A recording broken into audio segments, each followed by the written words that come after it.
Este podcast é uma produção Reverber.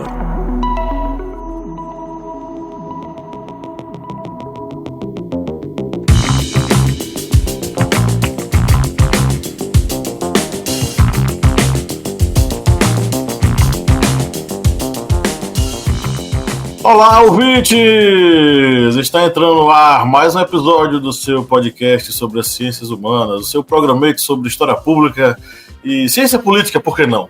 Né? Já que a gente aborda tanto esses assuntos aqui. Eu sou o Pablo Magalhães, um sobrevivente em meio ao caos, porque para começar a gravar esse episódio aqui foram 2 microfones descartados, um cabo e minha vergonha em falar que estou sem nenhum microfone. Este é o áudio que vai ser até o final, em fim de papo. E estou aqui acompanhado dele, o homem das Minas Gerais, o senhor Felipe Monsanto. Bom dia, boa tarde, boa noite. Que bom falar aos ouvidinhos de vocês novamente. Mais uma semana aí, ó, na labuta. Pois é, na labuta.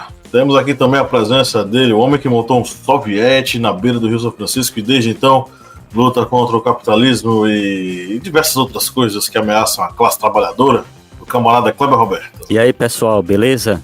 Lutando agora contra a burrice do povo. Minha gente, ó, quando vocês forem na rede social cancelar alguém, olha o nome. Eu tô vendo o pessoal cancelando o coitado do Yuri Alberto lá do Corinthians. Gente, ele já tá com dor de cabeça demais com um timão. O cara lá da Isa é Yuri Lima, viu, gente? Anota assim no papel, porque o coitado lá do Yuri Alberto já tá com problema demais lá no timão. Cara, você falou em Isa, do nada eu abro a internet e descubro que 1. Isa está grávida. 2. Isa está separando do marido.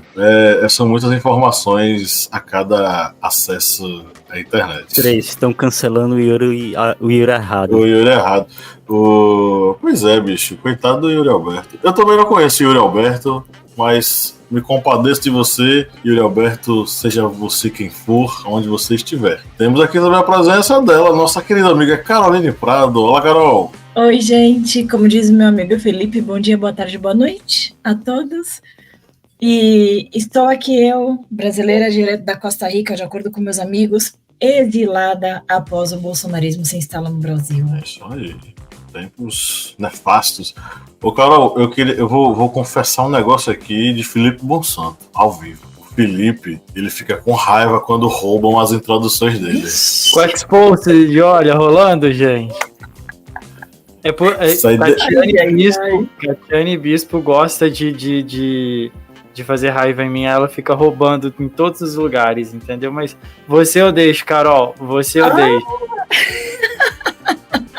Olha o privilégio aí. Tô perdoada. Viu, né? Sou privilegiada. E detalhe, Carol tava passeando com os cachorros, depois vai malhar, um negócio assim, ó, muito branca e herdeira morando na Costa Rica, tá? A gente não sabe se é vida de herdeira ou se é vida de caótica professora que vai encaixando as atividades pessoais em cada horário disponível, né? É uma linha tênue. Pois é. Bom, estamos aqui hoje reunidos nesse bom humor para falar sobre 2 assuntos complicados, né? Hoje é dia de falar sobre geopolítica na Latinoamérica. Tem 300 mil anos que nós fizemos um episódio desse. Quem é ouvinte há muito tempo sabe que geopolítica na Latinoamérica é um episódio especial que nós gravamos aqui. Antigamente era a cada 4 episódios. E eu não faço a mínima ideia de quando foi a última vez. O Kleber, que é o cara dos dados, né? Depois, se você tiver essa informação, compartilha aí com a gente. Hoje a geopolítica na Latinoamérica, a gente vai falar sobre 2 países que passam por momentos extremamente complicados. Um deles escolheu passar por esse momento, que foi a Argentina, por meio da eleição do Javier Milei. A gente está aí acompanhando todos os desdobramentos da sua política internacional, todos os desdobramentos da sua política econômica e, né, o que está acontecendo na Argentina em decorrência disso. E o outro país é a Bolívia, né, que está passando por um processo cujo, assim, ela não escolheu passar por esse processo, né? Nós tivemos recentemente um golpe de Estado que ameaçou a democracia boliviana. Aí levantou-se uma guerra, uma disputa de narrativas nas mídias e também, tanto nas mídias sociais quanto na mídia hegemônica. Foi autogolpe ou não? Levantou-se essa discussão, né? Então vamos tentar discutir esse assunto para resolver, aparar as arestas e resolver de fato o que é que a gente pode dizer que está acontecendo na Bolívia. Enfim, eu espero ter conseguido resumir em poucas palavras os temas do programa de hoje. E, isto posto, vamos para a marmota da semana, Kleber Roberto. O que é que você tem pra gente? Marmota da semana.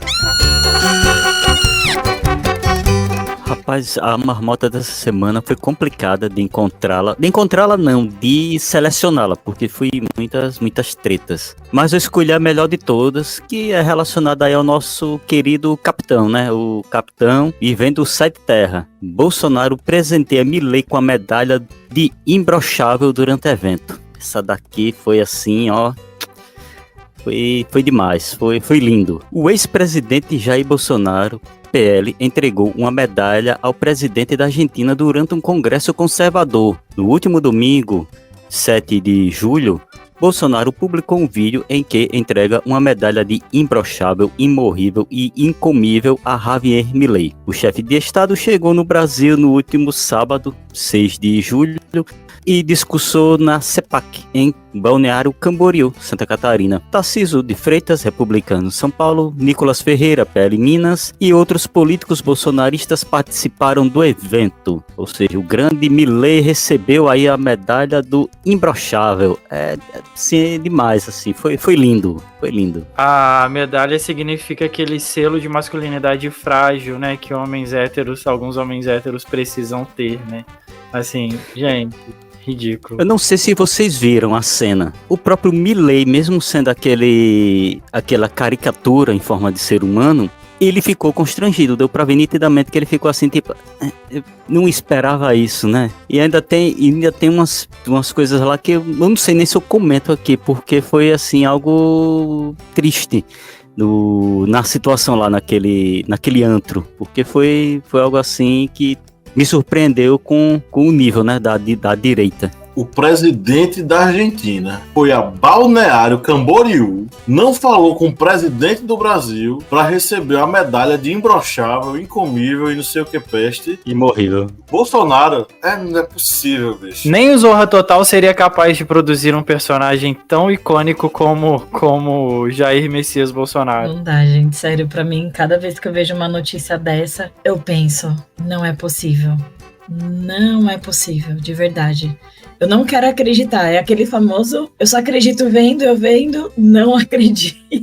E o pior de tudo isso é que, assim, o Bolsonaro, ele não foi criado pelo Zorra Total, mas ele foi criado pelo CQC. Jamais esqueçam disso. Jamais esqueçam disso. O CQC Exatamente. Criou o Bolsonaro. Exato. CQC, a Luciana Gimenez, a galera que estava atrás de audiência a todo custo, começou a colocar aquele idiota para falar suas idiotices, e o idiota descobriu que outros idiotas gostavam dele. E um dos Olha idiotas só. do CQC deu entrevista essa semana, eu não sei se foi essa semana retrasada, o Danilo Gentili foi no programa do Marcelo Taz, e eles conversando, o Marcelo Taz questionou pra ele, né, pegou uma postagem do Danilo Gentili, onde ele falava que as pessoas estão ficando burras que nem Paulo Freire.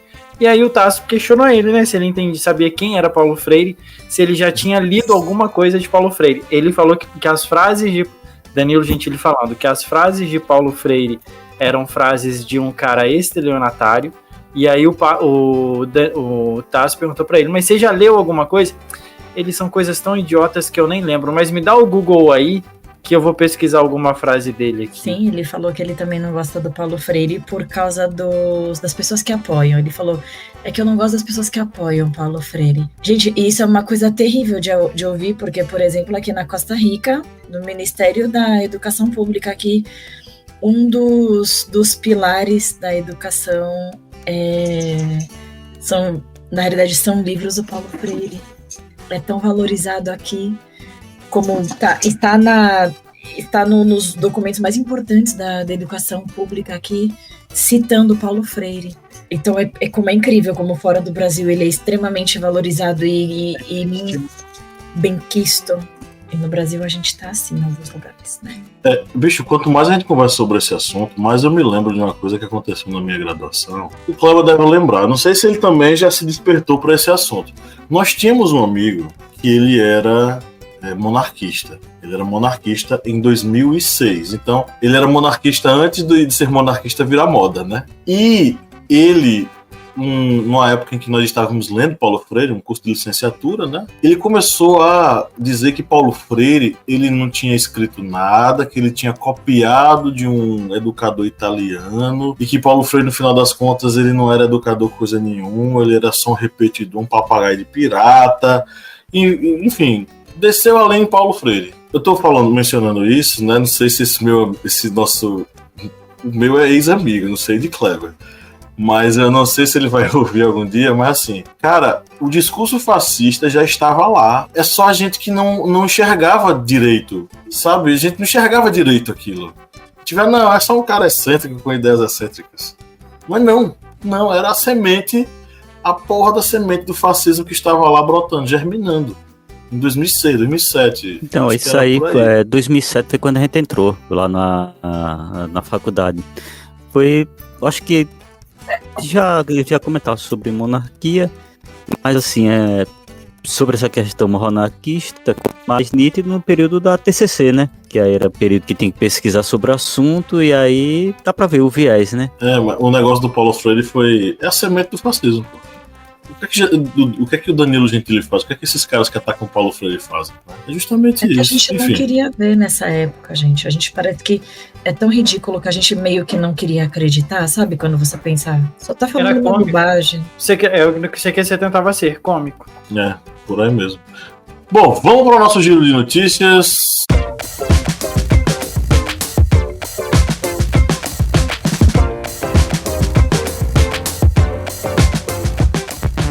Vamos começando aqui pelo O Tempo. Lula sobre a ausência de Milei no Mercosul. É triste para a Argentina. Nesta segunda-feira, 8, durante uma coletiva de imprensa em Assunção, no Paraguai, o presidente Luiz Inácio Lula da Silva, do PT, comentou sobre a ausência do presidente da Argentina, Javier Milei, na 64ª cúpula de chefes de Estado do Mercosul e Estados Associados. A ausência de Milei não atrapalha se o país está presente. Acho que quem perde, não comparecendo, não são os que vieram, é o quem não veio. Quem não veio, desaprende um pouco. Quem não veio, não sabe o que está acontecendo. Uma bobagem imensa um presidente de um país importante como a Argentina não participar do Mercosul. Triste para a Argentina, afirmou Lula. G1. Ao lado de autoridades, Milei assina Pacto de Maio com metas econômicas e sociais para a Argentina. O pacto tem uma série de metas econômicas e sociais. Milei escolheu o dia 9 de julho para a assinatura do acordo como uma data simbólica, já que é o dia em que a Argentina comemora o aniversário da Declaração da Independência. Segundo o jornal El Clarín, o acordo tem 10 pontos-chave. Dentre eles, defender a inviolabilidade da propriedade privada, declarar como inegociável o equilíbrio fiscal e reduzir os gastos públicos a nível histórico, em torno de 25% do PIB. UOL. Consumo de carne bovina na Argentina é o mais baixo em um século. A carne bovina está se tornando um luxo cada vez mais inacessível para a maioria dos argentinos, que tem restringido este alimento em sua dieta ao ponto de reduzir o consumo nacional ao mínimo em um século, revela um relatório da Bolsa de Comércio de Rosário, BCR. Se a tendência continuar, o consumo em 2024 fechará em torno de 44,8 quilos por habitante, o menor índice desde 1920, segundo o estudo. Na Argentina, orgulhosa da qualidade de sua carne bovina, o consumo histórico médio deste alimento é de 72,9 quilos por ano por habitante. CNN Brasil. Evo Morales diz à CNN que tentativa de golpe na Bolívia foi show bem encenado. Em entrevista a Carmen Aristegui, da CNN, o ex-presidente disse que o acontecimento foi um golpe para a economia, porque fez crescer a especulação e o dólar paralelo disparou. Golpe, autogolpe? Sim, é um fato bem mencionado, imagino, entre o presidente e o comandante, porque o comandante era seu amigo, seu companheiro de muita confiança, disse Morales à jornalista.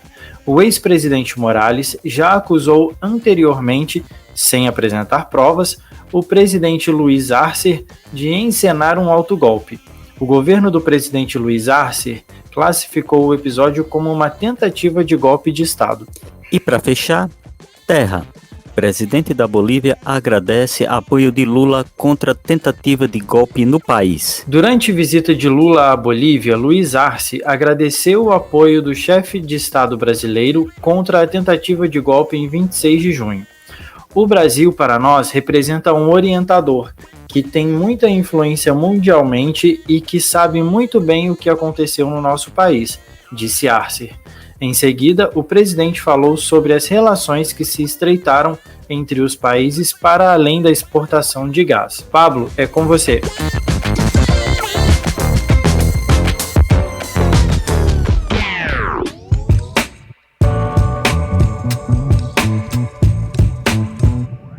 Nossa Latinoamérica querida continua sendo palco de tensões políticas e econômicas intensas, destacando-se recentemente os eventos na Bolívia e na Argentina. Esses países enfrentam desafios que refletem os impactos nefastos das políticas neoliberais e dos movimentos golpistas que ameaçam a estabilidade democrática da região. Na Bolívia, a recente tentativa de golpe de Estado, liderada pelo ex-comandante do Exército, o general Juan José Zúñiga, marca mais um capítulo sombrio na história política do país. Essa tentativa, felizmente fracassada, ressalta a persistente ameaça dos setores militares conservadores que buscam desestabilizar o governo democraticamente eleito de Luiz Arce. Zúñiga, ao mobilizar tanques e tropas para invadir o Palácio Quemado em La Paz, tentou justificar suas ações como uma restauração da democracia e uma libertação de prisioneiros políticos. No entanto, suas ações foram condenadas amplamente, inclusive por figuras oposicionistas, como a ex-presidente, a ex-autoproclamada presidente Janine Áñez, e pela Suprema Corte da Bolívia. Esse evento não é isolado. Desde o golpe de 2019, que derrubou Evo Morales, a Bolívia tem enfrentado uma série de desafios para manter sua democracia. A autoproclamação de Janine Áñez como presidente interina, após a renúncia forçada de Morales, marcou um período de instabilidade que só começou a ser revertido com a eleição de Luiz Arce. A tentativa de golpe recente reforça a necessidade de vigilância constante contra os elementos golpistas que ameaçam o progresso social e econômico alcançado pelo movimento ao socialismo. Enquanto isso, na Argentina, o impacto das políticas neoliberais promovidas pelo presidente Javier Milei tem exacerbado a crise econômica do país. Milei, conhecido por sua retórica extremista e suas ações que desafiam os protocolos diplomáticos, como a recusa em se reunir com o presidente brasileiro Lula, implementou um rigoroso programa de austeridade que tem aprofundado a pobreza e a desigualdade. A eliminação de subsídios e o corte de gastos públicos, embora tenham gerado um superávit nas contas públicas argentinas, resultaram em uma inflação desenfreada e um aumento alarmante da pobreza, afetando mais da metade da população argentina. A drástica queda no consumo de carne bovina, um alimento culturalmente central na Argentina, é um indicador claro das dificuldades econômicas enfrentadas pela população. Com o consumo projetado para 2024 em seu nível mais baixo em um século, os argentinos estão sendo forçados a migrar para alternativas mais baratas, como frango e porco. A recessão técnica e a alta taxa de pobreza refletem o fracasso das políticas neoliberais do Milei em proporcionar o tal do alívio econômico sustentável para a maioria da população. Os eventos recentes na Bolívia e na Argentina são um lembrete contundente dos perigos das políticas neoliberais e das tentativas golpistas. Na Bolívia, a resistência ao golpismo militar e a defesa da democracia por parte de Luiz Arce representa uma luta contínua pela estabilidade e progresso social. Na Argentina, as políticas de austeridade do Javier Milei estão aprofundando a crise econômica e social, demonstrando os limites e os danos do neoliberalismo extremo. E a pergunta que fica hoje é a seguinte, meus amigos: como é que nós conseguiremos defender a justiça social, a equidade econômica e a defesa intransigente da democracia diante das garras vorazes do neoliberalismo e do golpismo burguês militar presentes, o primeiro na Argentina, o segundo na Bolívia?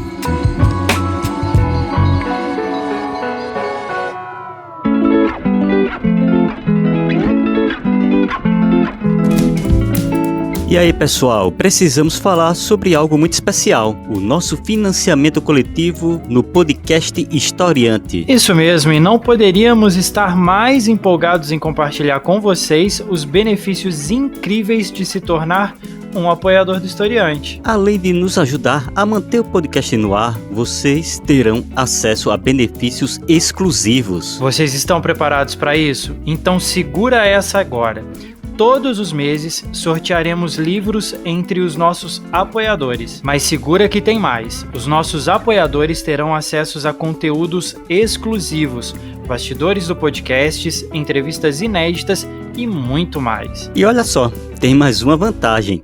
Ao se tornarem apoiadores, vocês serão convidados a participar do nosso grupo secreto, onde poderão interagir conosco e com outros apaixonados por história. Então, não percam tempo. Apoie o podcast Historiante hoje, através do apoia.se/historiante, através do aplicativo Orelo ou através do Pix Historiante, ou historiante@gmail.com. É isso aí, contamos com o apoio de vocês para continuarmos trazendo conteúdo de qualidade para todos os nossos ouvintes.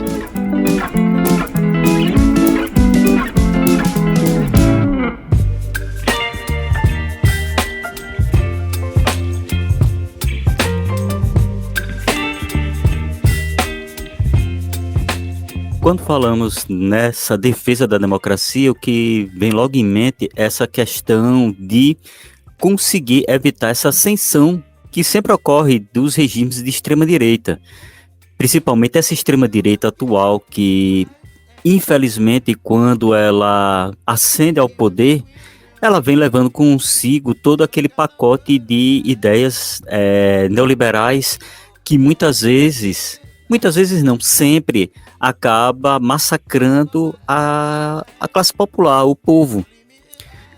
E muitas vezes esses pacotes do neoliberalismo, que tem aquela ideia de fazer um crescimento econômico, não surte efeito. O exemplo disso é na própria Argentina.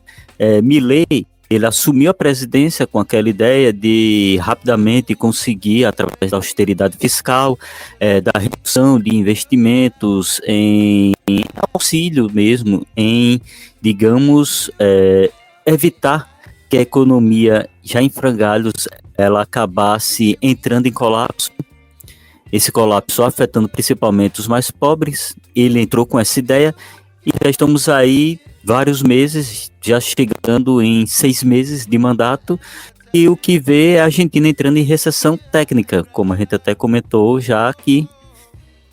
E quando surgem essas crises, por exemplo, o que ocorreu agora na Argentina, quando entrou em recessão técnica, logo na sequência eles vão logo criando cortinas de fumaça, né? Porque no próprio dia 24, saiu a notícia, 24 de junho, a notícia da recessão técnica, que a Argentina ela tinha entrado em recessão técnica com a queda de 5,1% no seu PIB, e 4 dias depois, Milei mandou ao Congresso uma solicitação de redução da maioridade penal na Argentina para 13 anos. Ou seja, isso aí é nitidamente uma cortina de fumaça para tentar apaziguar ali a sua ala mais radical, que é aquela ala que acreditava realmente que Milei pudesse solucionar os problemas econômicos assim, num estalo de dedos, num piscar de olhos. E como não ocorreu isso e a Argentina entrou agora em recessão técnica, que é a recessão, não tem como tampar esse sol aí com a peneira. Logicamente ele já cria sua cortina de fumaça, como todos os outros regimes de extrema direita.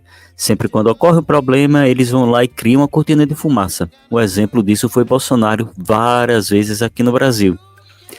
Com relação ao que ocorreu na Bolívia, é um país que já vem com um longo histórico de regimes democráticos, sendo sucedidos por golpes de Estado sendo sucedidos por outros golpes, e isso aí desde a década de 1960, que infelizmente a Bolívia se encontra nesse intrincado sistema político. E agora, atualmente, com o presidente Assad, teve essa tentativa de golpe. Logicamente, a mídia, aí, a grande mídia, já foi dizendo que foi tudo montado, foi um autogolpe, porque não é vantajoso para eles verem a América Latina com governos que não são ali ligados à extrema-direita, a essas ideias ultra neoliberais. Mas o que a gente tem que fazer para conseguir sustentar esse viés progressista democrático é sempre estar ali atento, sempre estar a postos, sempre estar envolvido com essa questão de tentar, de alguma forma, da mais simples possível, de usar sua rede social, ou até mesmo boca a boca, para tentar fazer com que não haja esse engajamento tão grande que há dessas forças da extrema direita dentro aí do cenário social, porque infelizmente eles têm um alcance muito grande em meio à população, e esse é, digamos, um dos entraves e um dos riscos para a democracia. Ai, gente, eu acho que essa questão, a democracia é algo tão frágil se a gente parar para pensar, né? Porque sempre está correndo risco, o direito da população, principalmente a população que é mais vulnerável, sempre corre risco. Eu acho que enquanto não houver, é uma questão muito complexa. Eu não sei, às vezes eu tenho um pouco de esperança, às vezes não, porque falta muita consciência de classe nas pessoas.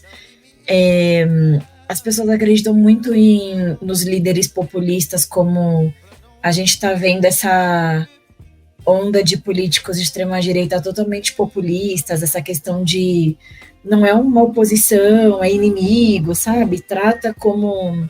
Não trata política como política. Isso é triste, porque a gente escuta durante muitos anos, eu acredito que em algum momento da vida vocês também escutarão isso, que política é chato, não quero saber de política, não me interessa. Mas é aquela velha frase que enquanto você não se interessa por política, outros que gostam e muito estão ali governando. Então falta consciência, assim, de várias formas, tudo muito... É tudo ligado à educação, ao que nós temos hoje disponível para a sociedade, na educação, desde pequeno, o que você vai aprender na escola, assuntos importantes que muitas vezes não são falados. E falando dessa questão do populismo, infelizmente as pessoas, tenho certeza que muita pela falta de acesso ao assunto política, a política ser tratada como política mesmo, como algo sério, as pessoas acabam acreditando nesses messias. Nem gosto muito de falar esse nome porque já me dá até um certo embrulho, né?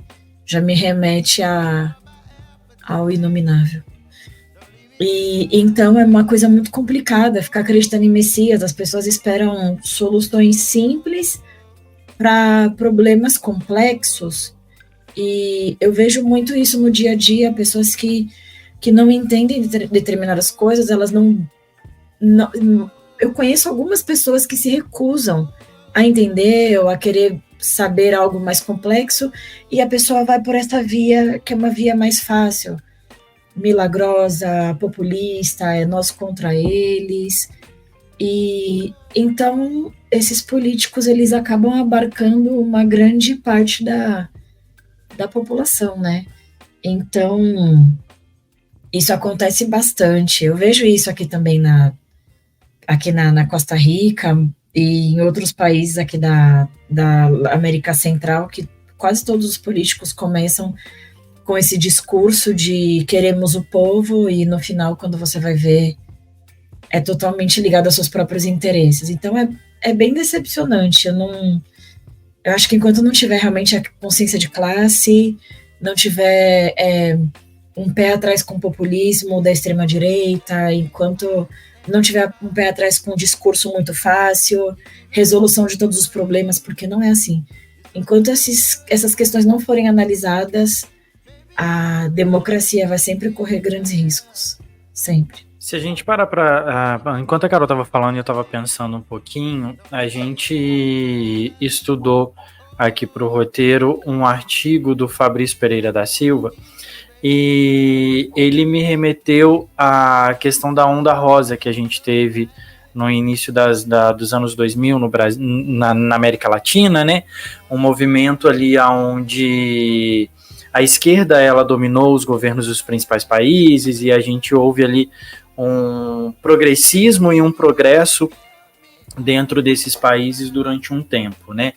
E até a gente conversando, isso me remeteu muito ao que a gente estava conversando agora há pouco, nos bastidores, a respeito de algo que parecia tão intocável, de que nunca ia acontecer, igual os deboches que o CQC fazia com o Bolsonaro, Luciana Gimenez, o caricato que se construía ali, né? Então, assim, era algo que a gente pensou que estava superado.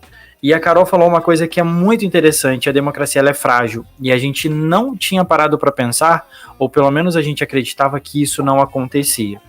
Estudando esse artigo ainda, eu comecei a lembrar de algumas coisas da década dos anos 2000 e dos anos 2010, que a Argentina ela vem de um movimento de crise atrás de crise mal curada, uma crise atrás da outra, e nesse movimento a gente vê a sociedade e as classes menos privilegiadas sofrendo muito. Sempre acabando vendo o mesmo do mesmo, sempre a promessa vazia, a falta de solução, a falta de comida na mesa, a falta de emprego, a falta de acesso à educação, a falta de possibilidades de sobrevivência, e nisso a gente cresce uma geração. Nos últimos 20 anos foram formadas pessoas, foram desenvolvidas pessoas que estão votando agora, e foram pessoas que votaram no Milei. A mesma coisa no Brasil que aconteceu com Bolsonaro. Foi uma geração, foi a introdução de uma geração ali que teve uma educação não tão formativa, uma educação sem o desenvolvimento de senso crítico, que culminou na coroação disso. Algo que a gente pensou que assim, olha, tá superado, as ditaduras estão superadas, não estão, e a gente corre cada vez mais o risco, né? E nesse cenário onde a Argentina ela se encontra hoje, é um cenário muito triste. A gente tem uma amiga que está sempre aqui na mesa, que é a Soledad, ela sempre traz pra gente nos bastidores, sempre traz pra gente em conversas informais, seja aqui, seja no portal, a real situação que tá na Argentina, e tá muito triste, sabe? Então, assim, e aí respondendo, né, o que a gente precisa fazer para tentar diminuir esse impacto, tentar diminuir o prejuízo que está sendo desenvolvido, né? Eu acho que a esquerda e o centro, a esquerda e o centro do governo tem que se unir de uma tal maneira para lutar contra e proteger as instituições democráticas de uma forma como nunca aconteceu antes. A gente pode ver isso que aconteceu na França há pouco tempo, né? A gente está falando de América Latina, mas a gente teve um evento na França há pouco tempo de como a coalizão do centro e da esquerda conseguiu derrubar a extrema-direita. E ainda veio aquela questão da candidata da extrema-direita falando, olha, foi uma derrota agora, mas é por pouco tempo que a gente vai voltar. Então, assim, eles são muito mais organizados do que a gente. Eles estão muito mais municiados do que a gente. Então, a gente precisa, e aí respondendo a pergunta do Pablo, né, a pergunta inicial, a gente precisa urgentemente se organizar, se conscientizar e correr atrás da divulgação disso, de levar a palavra, né, digamos assim, criar a consciência de classe em outras pessoas. Trabalho bastante difícil, né, convenhamos. O discurso neoliberal ele é muito forte. Não à toa que o Milei cooptou tanta gente. Não à toa o Bolsonaro cooptou tanta gente. Pessoas oriundas da classe trabalhadora compraram esse discurso, né? E o Milei, ele recentemente assinou o que a imprensa chamou de Pacto de Maio, as medidas econômicas e sociais. Basicamente, ele está reforçando características extremamente neoliberais dele. Pô, quais são os pontos-chave aqui? Defender a inviolabilidade da propriedade privada. declarar como inegociável o equilíbrio fiscal. Aí quando um liberal fala de equilíbrio fiscal, aí entenda demissões em massa de funcionários públicos, precarização do serviço prestado à sociedade, e por aí vai. Corte em programas sociais enfim, pensões, benefícios sociais. Então, entenda isso como pessoas em situação vulnerável, não tendo sequer o mínimo necessário para poder se alimentar.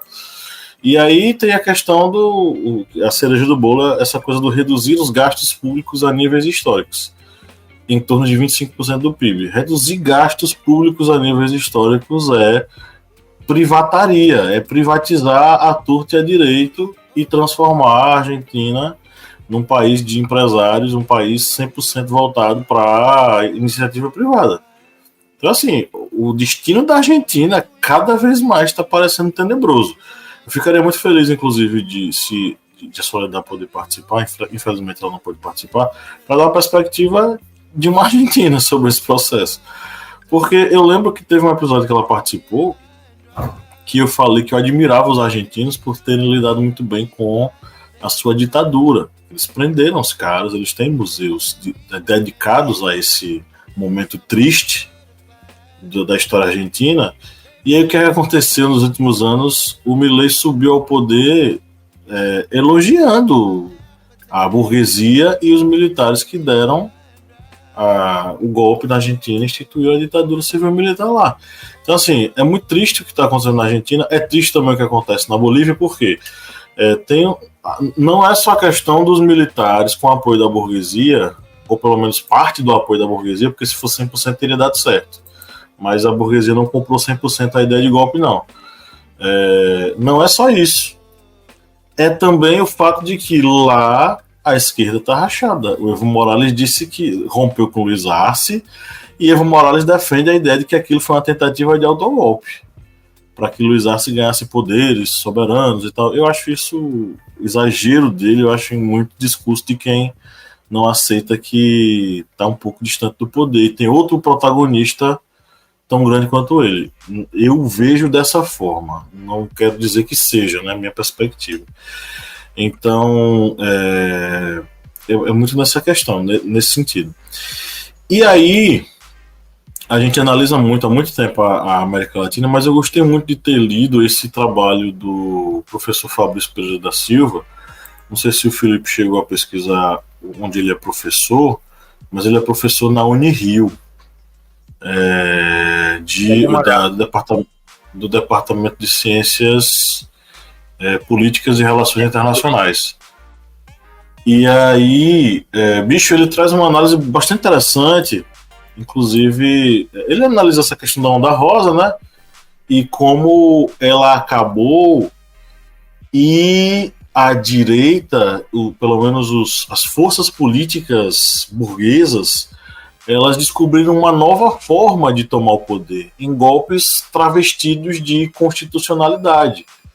Então são golpes que não tem mais tanque na rua, são golpes que são dados com a legislação debaixo do braço, são golpes que são dados usando mecanismos da própria Constituição, como aconteceu aqui no Brasil. Então, assim, ele observa justamente o pós-Onda Rosa e como esses conservadores eles retomaram o poder.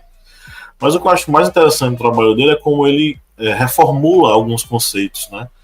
Ele não fala sobre populismo, ele não fala sobre progressismo, ele utiliza novos conceitos. Por exemplo, os governos da Venezuela, eu vou falar especificamente da Venezuela, que a galera costuma dizer que ele era socialista, depois, de uma forma indiscriminada, de esquerda. Ele coloca como um governo refundador. Por que refundador? Porque ele vai justamente reorganizar e refundar o sistema político, que é o que acontece na Venezuela. O Hugo Chávez, ele não chega ao poder, ele é um outsider, né? Ele não chega ao poder para atuar dentro do sistema. Ele chega para dar um fim naquele sistema e refundar esse sistema, que é o que vai acontecer na Venezuela com a Revolução Bolivariana, como o Hugo Chávez chamava, né? E a gente vai ter os governos renovadores, que é o caso do Brasil. Por quê? Porque dentro do próprio sistema, né, esses políticos eles vão tentar, por meio de alianças e acordos, reorganizar o sistema, ou pelo menos tentar fazer com que esse sistema ele se renove, mantendo esse sistema, diferente da Venezuela.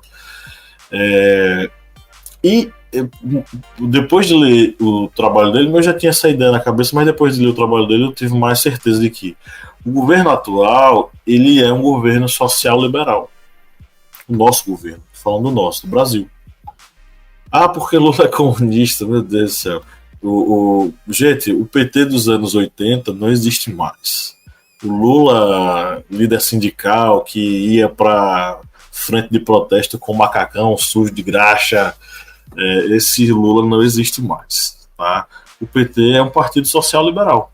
Por que ele é social-liberal? E aí, seguindo a observação que vai ser feita lá no trabalho do professor Fabrício Pereira da Silva, ele é social-liberal porque justamente ele reflete a continuidade das políticas econômicas liberais. E aí pense, teto de gasto, vamos fazer, como é que é o nome que diz, não sei o que, fiscal, responsabilidade fiscal, enfim, arcabouço fiscal, vamos cortar as despesas do Estado. Isso é um discurso liberal de que o Estado é um ser inchado demais e que ele atrasa o desenvolvimento. Por isso, privatizemos tudo e todos, né? Ele tem esse discurso, ao passo em que ele vai dar enfoque a programas sociais. Né? Que a gente vai ter o Bolsa Família, a gente vai ter Minha Casa Minha Vida, que são programas necessários, muito bons, interessantíssimos. Eles distribuem renda, só que eles distribuem renda do ponto de vista capitalista. É um melhoramento que nunca muda, né? Então, assim, dentro dessa perspectiva, e sabendo do que a gente tem aqui disponível em nosso país, no Brasil só existem duas vias, por hora. É a via social liberal, manutenção do capitalismo e das ideias liberais aqui, com essa tentativa de melhoramento social, personificado no PT. Ou é fascismo, cara. Ou é fascismo. Ou é um fascista lá no poder fazendo uma desgraça. A Argentina teve essa mesma escolha. E ela optou pelo fascista. A Argentina ela teve na sua frente duas alternativas. Era o kirchnerismo, que é o social-liberalismo deles, é o kirchnerismo, que eles chamam de peronismo, mas já é kirchnerismo, né? Porque o Kirchner, o marido e a esposa eram peronistas. E eles meio que viram a nova cara do movimento. Então, acho que é mais kirchnerismo do que peronismo. Então, tinha essa vertente social-liberal e tinha o fascista lá, malucão, travestido de ultraliberal malucaço. Eles escolheram o cara, bicho. Escolheram o cara. Então, a fragilidade da democracia, ela é latente. A democracia é extremamente frágil. Tendo em vista aí os diversos exemplos históricos que nós temos. Quantas e quantas vezes a democracia não foi não só ameaçada, ela foi morta, ela foi assassinada. No Brasil isso aconteceu diversas vezes. O Brasil, meu Deus do céu, a gente dá aula de golpe, gente. Vamos contar quantos golpes nós tivemos? A gente teve o golpe do que derrubou a monarquia, que foi o golpe da proclamação da República. Esse é o primeiro. A gente teve o golpe do Floriano Peixoto. Na verdade, a gente teve o golpe de Marechal Deodoro, que fechou o Congresso. Depois o golpe de Floriano Peixoto para assumir a presidência. Depois o golpe da Revolução de 30, que levou Vargas ao poder. Depois o golpe da Era Vargas, do Estado Novo, que manteve Vargas no poder. Depois o golpe de 64. E depois o golpe contra Dilma.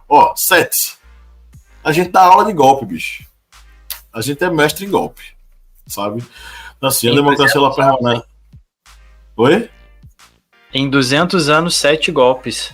Olha que pois completo. Não, 200 não. Em 100 e poucos, pô. Você fala de republicanismo? 170, 180 anos, por aí. De republicanismo, sim. E se for contar com os golpes da monarquia, aí é brincadeira. Tá fora do contexto. Aí fecha o Brasil e devolve. Aí, meu Deus do céu. Então, assim, a gente dá aula de golpe. E, assim, nossa democracia permanece em risco e na América Latina também. Somos países periféricos do capitalismo. Na periferia do capitalismo, o que é que os caras do centro querem? Eles querem loucura, eles querem guerra, eles querem caos, porque é no caos que, por exemplo, os neoliberalóides norte-americanos eles se montam. É no caos que a Texaco compra coisa da Petrobras. Vira, na verdade, compra não. Porque venderam as refinarias brasileiras a preço de banana. A Texaco vem aqui raspar as refinarias a preço de banana, entendeu? Então, assim, nossa democracia está ameaçada e ela permanecerá ameaçada. Eu fiz a pergunta já sabendo a resposta. Na minha cabeça, não existe saída, amigos, se não for a revolução. Viva a revolução!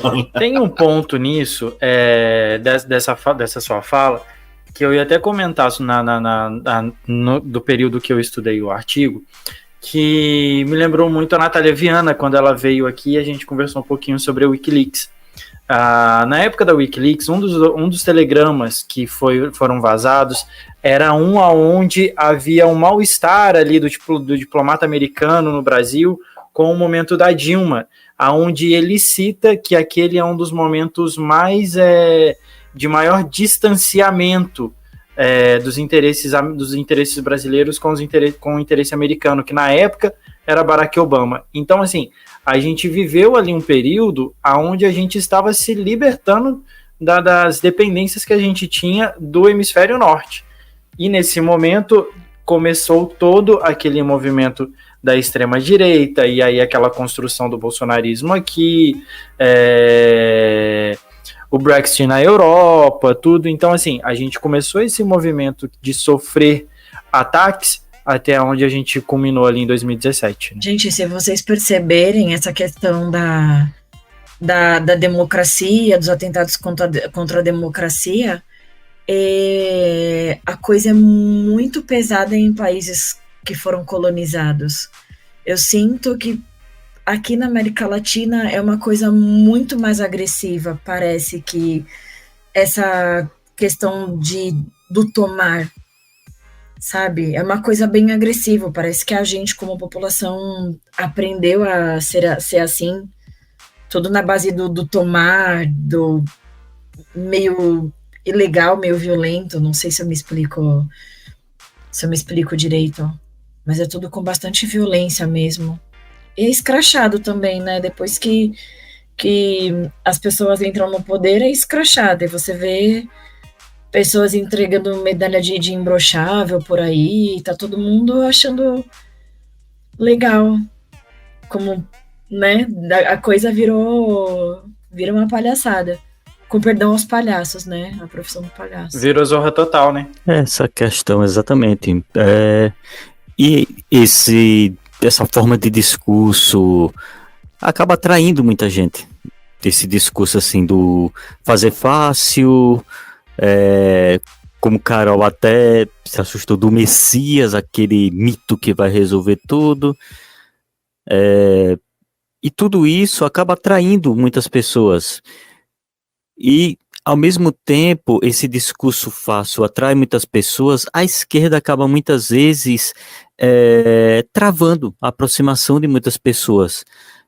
Digo isso devido, por exemplo, à dificuldade de comunicação nas redes sociais. Como é tão difícil a esquerda conseguir se comunicar com as pessoas através de redes sociais.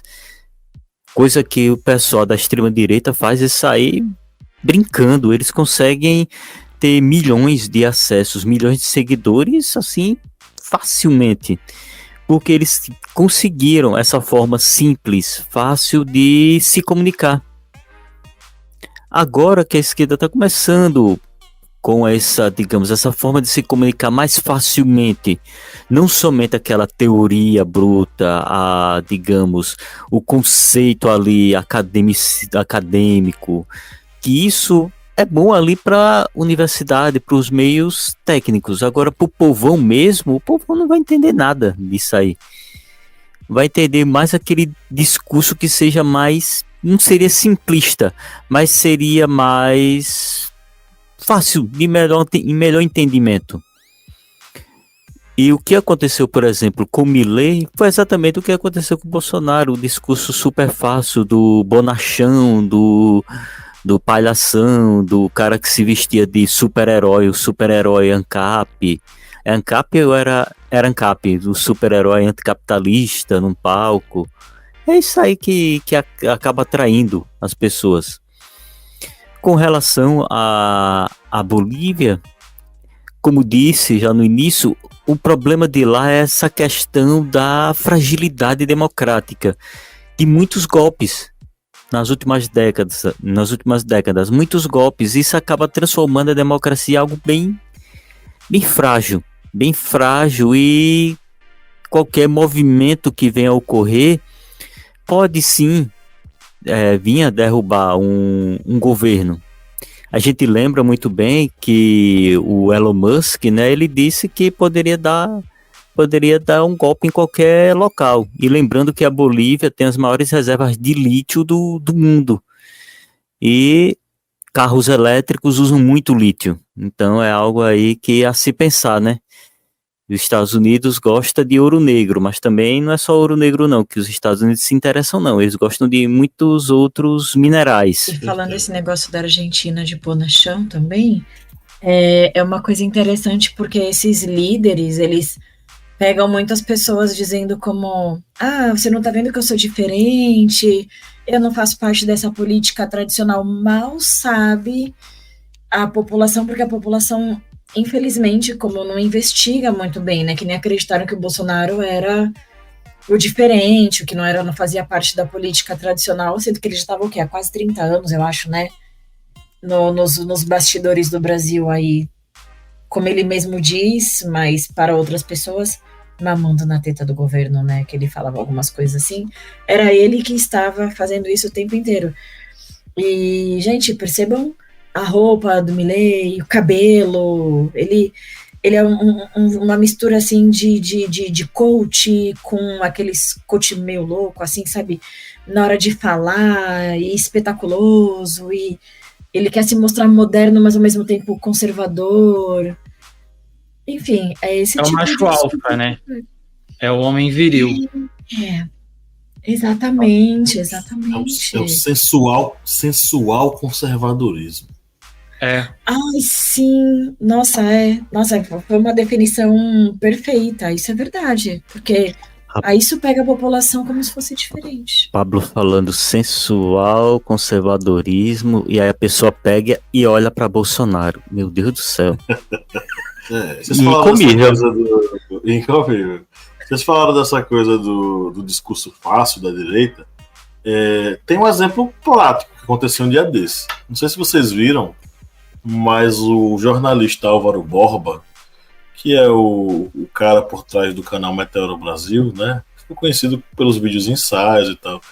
Ele aceitou fazer um debate com o Mamãe Falei. Na minha opinião, foi o pior erro da vida dele. Não porque o Mamãe Falei fosse, meu Deus, o grande debatedor Mamãe Falei, lá da MBL. Vocês sabem quem é, né? O Arthur Duval, aquele cara que disse que ia pra Ucrânia, que as mulheres da Ucrânia são fáceis, não sei o que. Tá. Ele aceitou o debate num podcast chamado Inteligência Limitada. E, bicho, foi uma coisa vexatória. Porque, assim, o Arthur Duval não foi fazer debate. Qual é a premissa de um debate? São pessoas que têm uma linha de raciocínio parecida, ou que têm formações parecidas, ou que têm projetos, ou trabalhos, ou pesquisas sobre algo em comum. E elas vão debater não para descobrir quem é melhor do que quem, mas para construir algo através desse debate. O Mamãe Falei foi para lá para se autopromover, unicamente. Aí o que foi que ele fez?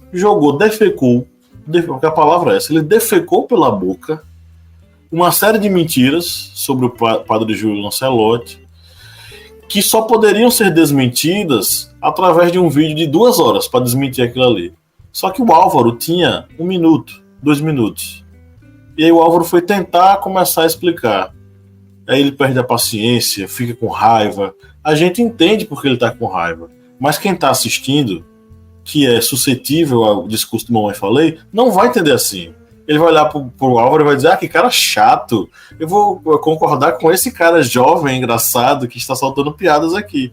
E foi, bicho, o que aconteceu. Se você tiver... Vocês sabem, eu não suporto vergonha alheia. Quando começa vídeo de vergonha alheia, eu pulo. Não sei se vocês são assim. O vídeo é 1h. Pois é, o vídeo é 1h e pouquinho vergonha alheia. Sabe? Vergonha alheia daquela que você... Nossa, vou passar aqui de novo. Deixa eu adiantar mais um pouquinho. Deixa eu mudar aqui de vídeo. Mas se você tiver paciência, você vai ver os erros bobos que a gente comete. Primeiro, você não joga xadrez com um pombo, gente. Vocês já viram um pombo jogar xadrez? Não, o pombo vai derrubar todas as peças, vai cagar no tabuleiro, vai bater as asas, vai encher o peito e vai achar que ganhou o jogo de você. Foi o que a mamãe falou e fez com o cara. Fez com o Álvaro. Enfim, foi triste. Hoje em dia eles aproveitam isso para fazer cortes ali do TikTok, cortes nos shorts, coisa ali de 30 segundos, eles aproveitam isso. Dar palco pra doido. Você tá dando um palco pra doido ali, pra ele ficar batendo palma e jogando cocô nas pessoas. E o pessoal rindo. E esse pessoal da extrema-direita... Na Argentina, o caso foi esse. Foi esse. Um palco pra Milei. E esse pessoal da extrema-direita, eles não querem debate. Isso a gente já comentou, acho que em podcasts mais antigos, acho que o Pablo lembra. Eles não querem debate, eles querem rinha. E rinha é totalmente diferente de debate. Tem nada a ver uma rinha com debate. E eles querem rinha, eles querem só ali fazer o seu estardalhaço para fazer o seu corte, os cortezinhos ali para as redes sociais. Quer lacrar, né? Aquela coisa que eu comentei a respeito da geração que cresceu, né? Hoje a gente tem a geração TikTok que pega lá 15 segundos, 30 segundos do que tá passando, vai pegar aquele vídeo ali do cara que tá falando, do Mamãe Falei, seja lá o que for, vai pegar aqueles 15 segundos ali, o cara aqui tá mandando super, tá tirando o outro, que não sei o que, tá acabando com a esquerda, e a gente sabe que não é, a gente entende como que as coisas funcionam, né, a gente se tem uma noção do que tá acontecendo ali, é a lacração que eles precisam, é a cultura CQC que a gente falou lá atrás, a cultura, né, do flash ali da gravação. Só tem uma pergunta importante, só para finalizar. É mais vergonha alheia do que o Nando Moura e o Paulo Cogos brigando no podcast? Acho que foi no Flow. Porque é como se fosse alguém... É como se fosse seu melhor amigo levando uma surra na sua frente. Eita. É como se fosse seu melhor amigo sendo humilhado na sua frente. É tipo assim. Juro que eu vou tentar, mas não garanto que eu vou conseguir assistir. É triste. Isso é um problema muito grande por conta até dos algoritmos, né? Assim, você tá vinculando o nome de uma pessoa da esquerda ao nome de uma pessoa da direita e você tá dando... Você tá... Me fugiu a palavra agora, se alguém lembrar, me fala. Você tá alimentando aquilo ali, você tá dando... Gente, me fugiu muito o nome do termo correto. Você está alimentando para que aquilo ali se multiplique, que aquilo seja replicado, e você está promovendo aquela pessoa. Não faz sentido. É um vacilo. É um vacilo ridículo, assim, complexo. Todo mundo falou para Álvaro que ele fez bosta, fez merda. Ele chamou gente para lá, para gravar vídeo com ele, para falar na cara dele, no canal dele, que ele fez merda. E ele fica lá com aquela cara de, claro, não sei o que e tal, com um cafezinho, falando. Mas é isso, bicho. Fez uma péssima escolha. Primeiro que a Álvaro nem é de debate, pô. Quem tem que ir pra essa coisa é gente. Por exemplo, teve uma menina lá que ele chamou, que ela é acostumada a ir pra trocar, ir pra porrada com esses caras, né? No debate. E a menina é jovem, primeiro, de tudo. Jovem, esperta, ela é antenada com a linguagem da internet, muito mais do que a nossa geração. Ela é comunista e altamente preparada para dar resposta. Pensamento rápido. Álvaro não é assim, gente. Álvaro não é desse jeito. Então quem é que tem que ir para essa linha de frente? É de nós, aquele que tem o perfil, que tem aquela coisa, sacada rápida. Eu não sou assim, eu não sei dar resposta rápida. Acho que o Pablo tá falando de Laura Sabino, né? Não é Laura Sabino, é outra menina. Não, Laura Sabino é muito boa também, é outra menina. Eu esqueci o nome dela. A esquerda não tá preparada para isso. A esquerda não tá preparada. A gente tá muito elitizado e a gente tá muito, assim, querendo fazer assim, sabe, assim, a gente tá querendo ter um discurso intelectual com gente que não entende Paulo Freire. Isso que eu acho. Capitalismo não dá, gente. Sim, assim, eu só vou discordar num ponto, Felipe. Eu acho que a nova geração, ela tá preparada para isso. Olha só. Participações especiais. Desculpa, gente, os meus cachorros que deram subir. A gente tem pessoas da nova geração que podem debater isso, mas a gente não tem tantas pessoas como eles têm. A gente não tem tanta representatividade como eles têm. Olha o Nicolas. Olha o alcance que o Nicolas tem. E olha a quantidade de merda que esse moleque joga nas redes sociais. A gente não tem Nossa, ele é uma metralhadora de merda, desculpa. Exatamente. Mas exatamente. Ele é. Eu tava vendo um vídeo hoje até que repostaram dele putinho porque perdeu dentro da Comissão da Educação, na reunião da Comissão da Educação. Então, assim... Ah, pelo amor de Deus, né? É ridículo. O quanto de conteúdo isso vai gerar para ele? O quanto de conteúdo isso vai gerar para alguém da esquerda? Não vai. Então, assim, a gente tá perdendo de maneira desproporcional a coisa. A gente tem bastante como intelectuais, pessoas cultas e pessoas que têm noção do problema, tudo, mas se a gente não transformar esse conhecimento, essas informações em algo mais acessível, a gente traduzir você não vai conseguir acessar. Você não vai conseguir acessar a cabeça, gente, da população. Se você continuar assim, meio blasé, sabe? Como, porque... Não, gente, essa era já passou. Hoje em dia não é mais tão bonito para a população você ser um intelectual, dizemos assim. Você tem que ser acessível. É o marketing. Mas eu vou continuar discordando de Felipe. Eu acho que nós temos uma nova geração, uma galera muito boa. Felipe, você quer que eu olhar pra frente, cara, essas pessoas? Não. Você tá muito discreto. A gente tem uma galera jovem que tá chegando aí, metendo o pé na porta, dizendo o seguinte, ó, galera, valeu, me dá o microfone aqui, que deixa com a gente que a gente resolve isso. Essa galera tá chegando, velho. Você já viu Estude como uma menina? Estude como uma menina? Estude como uma menina? Não. Sigam ela no Instagram. Estude como uma menina. Uma jovenzinha que ela chega com o pé na porta. Agora. @estude como uma menina. O @ dela. Carol me deu uma ideia também. Deixa eu dizer o nome da menina lá que eles levaram lá no Meteoro. Que ela é boa pra caramba. Ela bota os caras pra voltar pra casa com o rabo entre as pernas, meu amigo. Ela é fantástica. Fantástica. Kleber falou o nome de uma. Como é que é o nome? Sabino, né? Não. Laura Sabino. Laura Sabino. Muito boa. Ela é muito inteligente. Caroline Sardá, amigos. É o nome dela. É a menina que vai debater com os Red Pill e bota eles pra voltar pra casa com o rabo entre as pernas. Sério? Muito boa. Muito boa debatedora. E ela foi lá dar dicas pro Álvaro. Álvaro, como é que você faz um debate com um pombo? Aí ela explica como é que se faz um debate com um pombo. Mas eu entendo a desesperança do Felipe, porque às vezes é tanta burrice que você tem que se dar com a sua cara ali, que você fica, eu não acredito. Mas a gente não pode ter preguiça, porque esse povo não tem preguiça. Eles não têm preguiça de falar merda, gente. Tem merda com certeza. Daquele jeito que quem não sabe acredita. Gente, o Juliano Kogo tá acompanhando a gente. Oi, Juliano, boa noite. Ele mandou uma pergunta aqui. Muito obrigado, Juliano, pela sua interação. Sobre a perspectiva social liberal do atual governo, é possível dizer que isso se deve a um enfraquecimento da esquerda marxista para uma esquerda mais preocupada com questões como raça e gênero?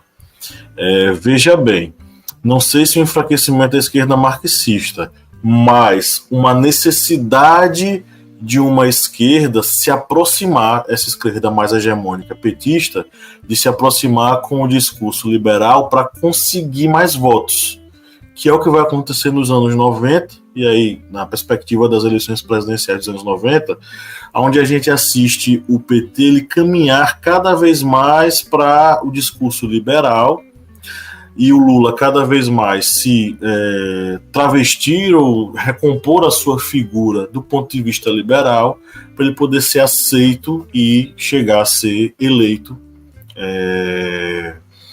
e, enfim, conseguir chegar à presidência. Então, não sei se é o enfraquecimento dessa esquerda marxista, mas o empoderamento de uma esquerda mais liberal, ou o caminhar dessa esquerda mais para esse lado liberal para conseguir ser eleita. Porque se não fosse assim, não conseguiria vencer eleições no Brasil. Então talvez seja mais nessa perspectiva, sabe? Então, infelizmente, a gente chegou a essa conclusão aqui, acho que você tem acompanhado, você acompanhou agora o episódio, e a gente chegou a essa conclusão, bicho, nós vivemos num governo social-liberal. É social porque se preocupa com a perspectiva da população mais pobre, com a ideia de dividir ou redistribuir a renda, mas é liberal porque defende teto de gasto. Vê a educação como gasto e não como investimento. Eu acho que, em relação a isso que ele perguntou, eu vi em algum outro lugar aí pela internet que já estavam falando sobre isso também, sobre essa perda do contato com a esquerda marxista, está aí preocupada com as questões, por exemplo, de raça e de gênero, com mudança, alteração de pronome, etc. Eu vi um debate sobre isso também. Eu acho que eu entendo porque a direita consegue acessar bem a população, porque eles falam de questões primárias. Não estou dizendo nunca, jamais, que questão de raça e gênero não é importante, não é isso. Ainda mais como mulher consciente, eu jamais falaria algo assim. Mas é porque muitas vezes quem está mais com uma tendência mais para a direita, se ele escuta muitos discursos atuais falando mais sobre gênero, discussão de pronome, não sei o que, vai falar, ok, e aí? Eu não tenho emprego, eu não tenho acesso bom à educação, a minha rua não tá asfaltada, eu não tenho ônibus para ir para o trabalho, quando tem ônibus é precário, ok, e aí? Qual que vai ser a parte social que vai lidar com isso? Então eu acho que é isso. Eu acho que realmente a gente tem que, para alcançar para abarcar uma boa parte da população, eu acho que a gente tem que falar mais também, claro, falar sempre de raça e gênero, mas pegar nessas questões aí mais primárias, entre aspas, vamos dizer assim, para você poder reconquistar de novo.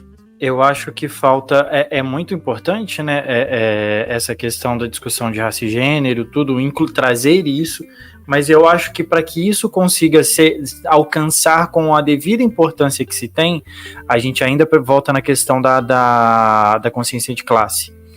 A gente ainda não desenvolveu, e a gente não tem isso desenvolvido na sociedade, a consciência de classe. Porque como que eu vou debater com pessoas que precisam de emprego, precisam de educação, precisam de rua asfaltada, precisam de saneamento básico, sem dar a ela a devida consciência de classe que ela precisa ter, para ela entender que aquilo não é um brinde, aquilo ali não é uma como que fala? Não é um favor que está sendo prestado, é um direito, é básico, é uma coisa básica. Então, assim, a gente volta, e aí eu acho que é onde tem essa junção e a necessidade dessa junção de uma esquerda hoje, onde se debate gênero, raça, com a junção da esquerda marxista. E a esquerda, em muitos momentos, ela largou a mão da discussão, pelo menos de gênero, e pelo menos da população LGBT.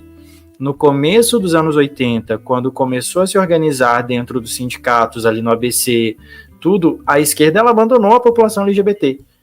Quando a população LGBT ela sofria muito com a perseguição na ditadura, eu tenho eu voto no Lula, mas eu tenho uma rusga ali com ele quanto a isso, uma rusga histórica com ele, porque o PT ele largou a mão, na sua construção o PT ele largou a mão da população LGBT ali para tentar ascender e chegar aonde chegou, né, ali no auge no final dos anos 80, como radical, entre muitas aspas. Mas eu acho que falta muito isso, essa consciência, essa necessidade de entender que a gente tem direitos e é necessário que a gente alcance alguns espaços. Só concluindo aqui, pegando esse ponto que Felipe falou, e pegando também o que a gente comentou, acho que no início, no bastidores, foi no início, falando sobre essa questão de Paulo Freire, de toda essa questão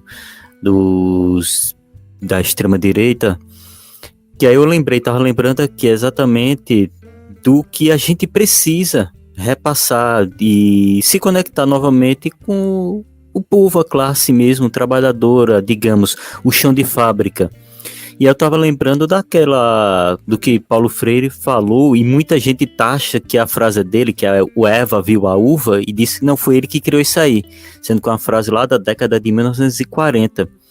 E aí Paulo Freire diz o que era para ser o nosso ponto-chave para repassar para as pessoas, que era não é o entender o Eva viu a uva, é saber quem é Eva,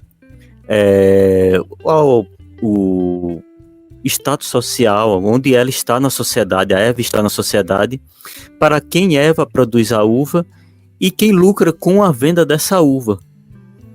Ou seja, falta entender coisas simples, assim, para as pessoas, o simples, o básico. Mas a gente acabou ficando muitas vezes preso ali numa coisa meio teórica demais, acadêmico demais. E isso acabou distanciando muito do trabalhador, desse proletariado mesmo ali, que está interessado em saber quando é que o preço do frango e do arroz vai abaixar na prateleira. Sem dúvida.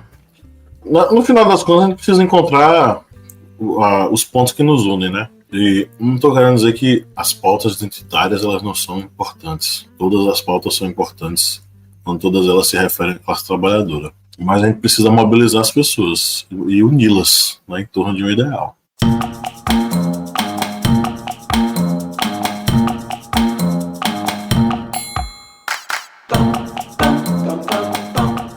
Bom, amigos, vamos para o nosso quiz, senão a gente vai ficar aqui até meia-noite conversando sobre isso. Verdade. Vamos para o nosso quiz e dá outro episódio, inclusive. A gente conversa sobre esse assunto. Obrigado. O episódio rendeu hoje, né? Juliano que mandou a mensagem, muito obrigado por nos assistir aqui, nos acompanhar. Vamos para o nosso quiz. Na semana passada, nós deixamos um quiz para os nossos ouvintes, que é o de acordo com a pesquisa inédita Perfil e Desafios dos Professores de Educação Básica no Brasil, realizada pelo Instituto Semesp. Quantos professores de educação básica pensaram em desistir da carreira?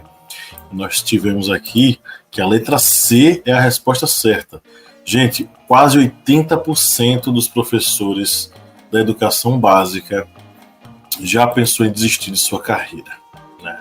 Então, olha o sintoma aí de que nossos queridos colegas professores estão adoecendo mentalmente, fisicamente, enfim.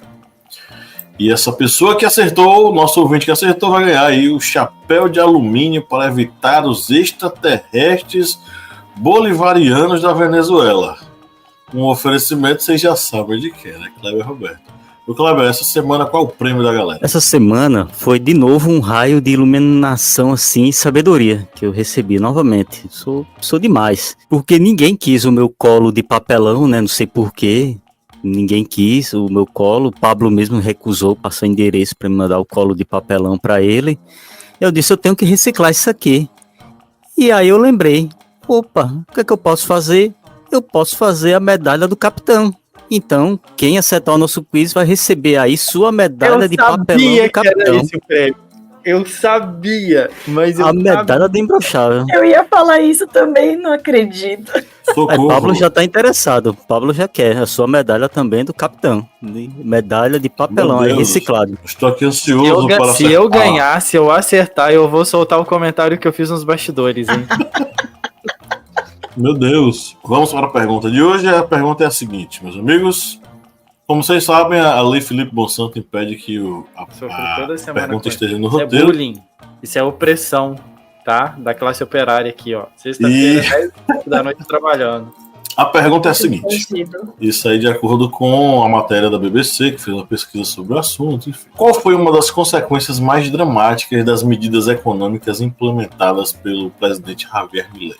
Pode ter algum absurdo aqui, ou o absurdo pode ser a resposta certa, não sei. Tudo na Argentina ultimamente é absurdo.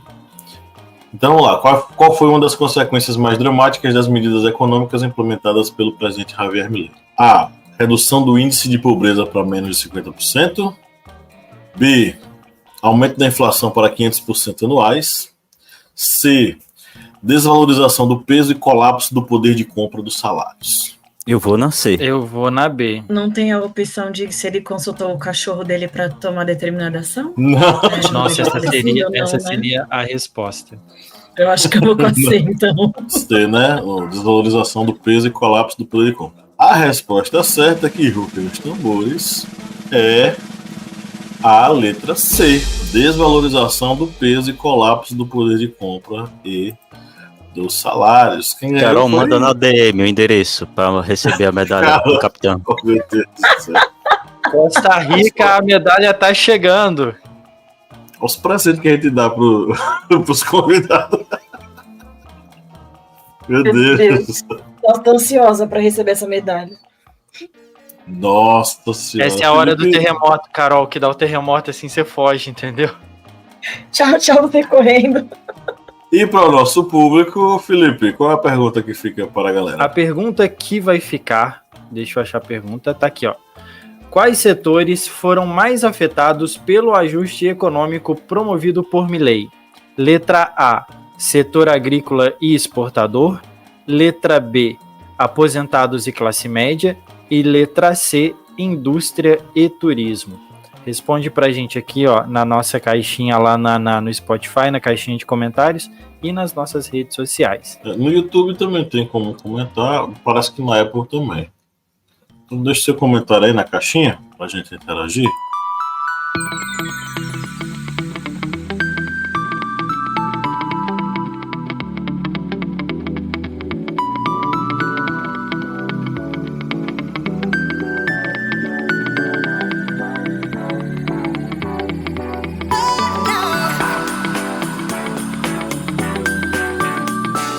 Beleza, vamos para nossas indicações. Nesse momento, a curadoria gostou daquele episódio.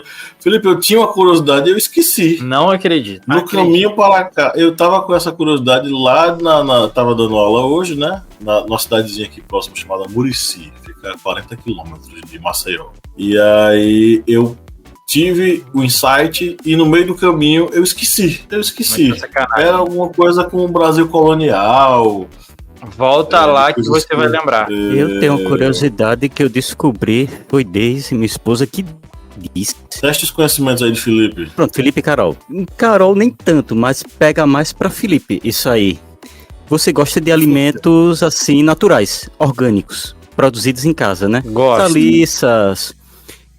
Não é vegana, Kleber? Não é vegano. Que você produzir ali seu café, você receber, fazer, moer ali no liquidificador, você recebeu o grão assado. Café da Você Carol. gostaria? E açúcar também, você gostaria de produzir assim, orgânico, em casa? Pois eu tenho um detalhe. Não, porque eu não gosto de açúcar. Não gosta de açúcar? Pois você escapou se você produzisse em casa. Porque em 1966, na ditadura, foi aprovada uma lei que dá prisão se você produzir açúcar em casa. Era uma lei que foi criada, nossa ditadura militar aí, como é tão, assim, gênios em criar leis, né?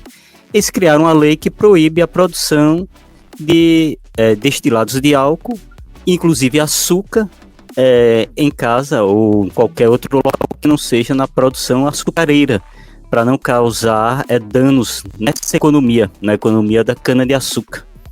Então, qualquer produção desse sentido seria clandestino e a pessoa pode ser presa.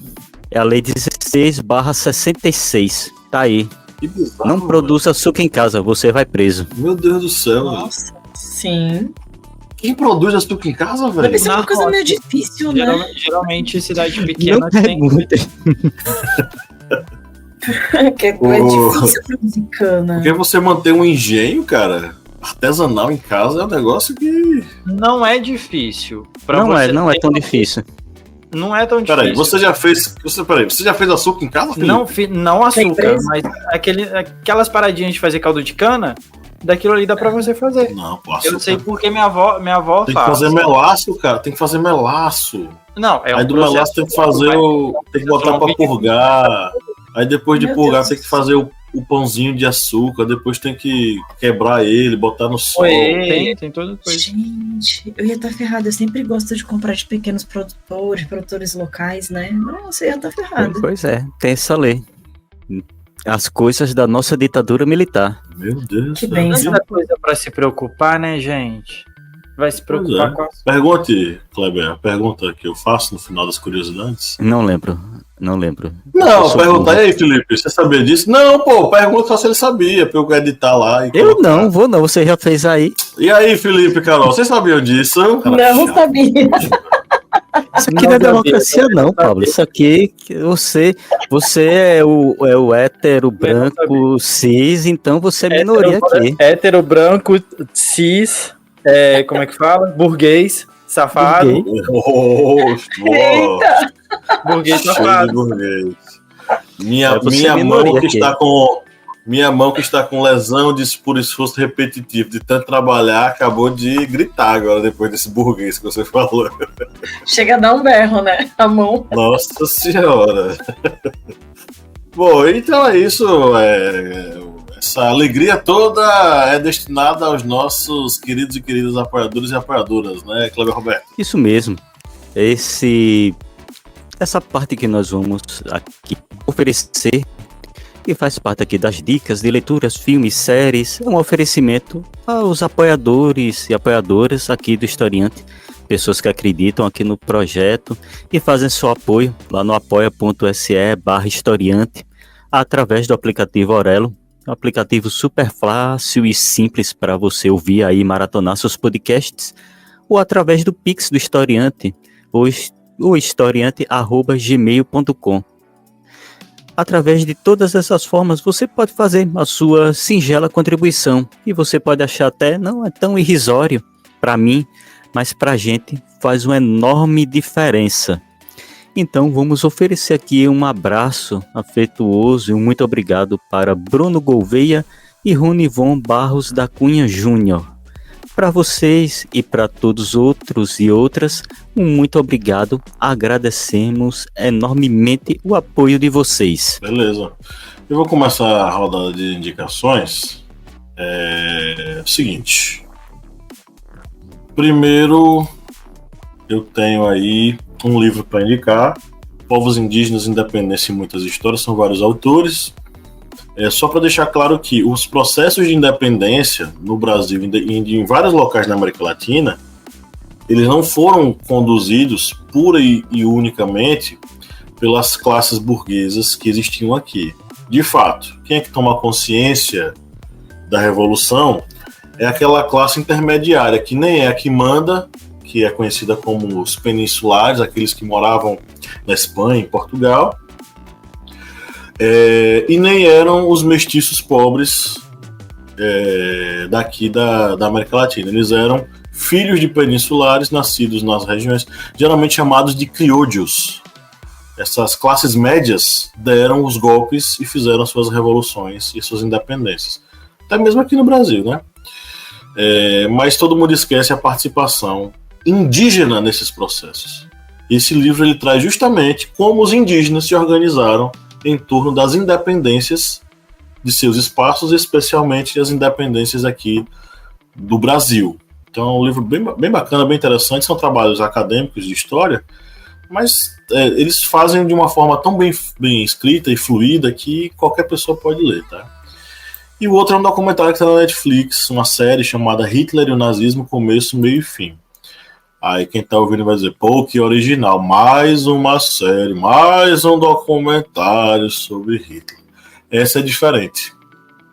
A primeira coisa que gera impacto é o seguinte, todas as imagens, elas são imagens que passaram por um processo de colorização, recuperação da cor. E por que isso é tão importante?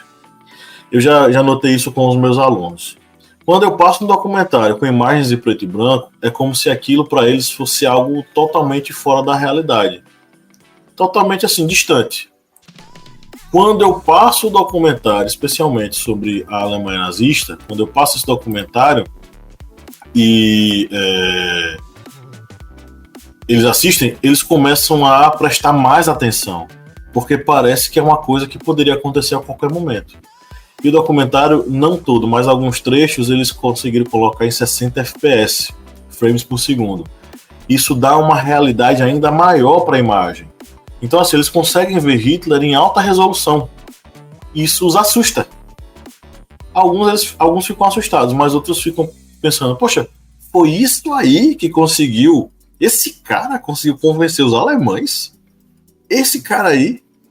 Sabe? Então, é muito engraçado ver as reações deles. E o documentário é bom, a narrativa dele é diferente dos outros documentários, tá? Então, assistam. Eu gostei bastante, estou gostando bastante, estou no segundo episódio. Hitler e o nazismo, começo, meio e fim. É assustador, tá? E para nossa playlist, eu vou colocar as músicas Pensando Bem, do 5 a Seco, Pedro Otério e Tobran de Leone. Hoje só as minhas indicações são música popular brasileira. A nova música popular brasileira. E Coração Marruá, de duas cantoras jovens dessa nova geração aí, que são muito boas. Agnes Nunes e Mariana Frois. Mandar novamente aqui um abraço para o Juliano Couto, que ele mandou outra mensagem aqui. Ele colocou: nessa época havia um preconceito histórico com o consumidor de cachaça, muito conectado ao preconceito racial. Não por menos o setor da cachaça se desenvolve predominantemente de forma clandestina. De fato. Na verdade, todas essas práticas o alambique, gente, foi colocado em ilegalidade. O alambique é onde se produz cachaça. Ele foi proibido de ser realizado, né? Em Pernambuco mesmo tinha uma caça aos alambiques. Muito boa lembrança, Juliano. Muito obrigado por estar presente aqui na nossa gravação, tá? E eu queria mandar rapidinho, gente, me permita mandar um abraço para um ouvinte que sempre está presente com a gente. Inclusive, eu acho que ele está ouvindo a gente agora no agregador de podcasts dele. Um segundo, está iniciando o meu smartphone. Um segundo, vai, desgraçado. Enquanto você inicia o seu smartphone, só quero fazer uma piada. Você tá muito Felipe Bonsanto na indicação essa semana, né? Indicando 5 a seco. Na hora que eu vi no roteiro, eu peguei e falei assim, gente, ele vai indicar 5 a seco. Amigo, 5 a seco? Geralmente quem indica 5 a seco é Pedro Altério, tudo aqui sou eu. Não, amigo, já indiquei. Pablo tem indicado Los Hermanos. Tu indicou Los Hermanos, foi, Pablo? É sério? Não, jamais. Não vem. Não vem, tá? Nem jamais. Nem não, amigo, 5 a seco... Não, mas eu indico bastante 5 a seco. Músicas do tempo de namoro e lead, amigo. A gente ouvia 5 a seco. Quem me apresentou 5 a seco foi uma amiga em comum minha e da Lídia. Isso, 5 a seco é banda de adventista, ex-adventista, de hippie. De hippie. Matheus Vinícius, tá? Ele é nosso ouvinte assíduo, tá sempre ouvindo a gente. Ele mandou mensagem nos episódios, se não me engano foi o episódio lá do apagão de professores. Ele escreveu o seguinte, eu me graduei em Ciências Biológicas no norte do Paraná e, sinceramente, com o PSS, que é o Processo Seletivo Simplificado para professores substitutos, me bateu um desânimo em atuar nas salas de aulas. Além de ser algo temporário, temos o baixo reconhecimento dentro e fora da sala de aula, baixo salário, o neoliberalismo destruindo o Brasil desde sempre. Perfeito, Matheus. Você ouviu o episódio, você sabe que a gente concorda 100% com você, sabe? Assim como você, diversos outros colegas passaram por desilusões até mesmo. São desilusões na carreira do ponto de vista financeiro, mas também do ponto de vista das condições materiais de trabalho lá nas escolas, né? Então receba nosso abraço, tamo junto nessa, saiba disso. E muito obrigado por ouvir a gente semana a semana, tá? A gente sabe que você tá ligado aí com a gente, viu? Grande abraço. Aí eu passo a bola para os amigos. Vou aproveitar e fazer as minhas indicações aqui, então.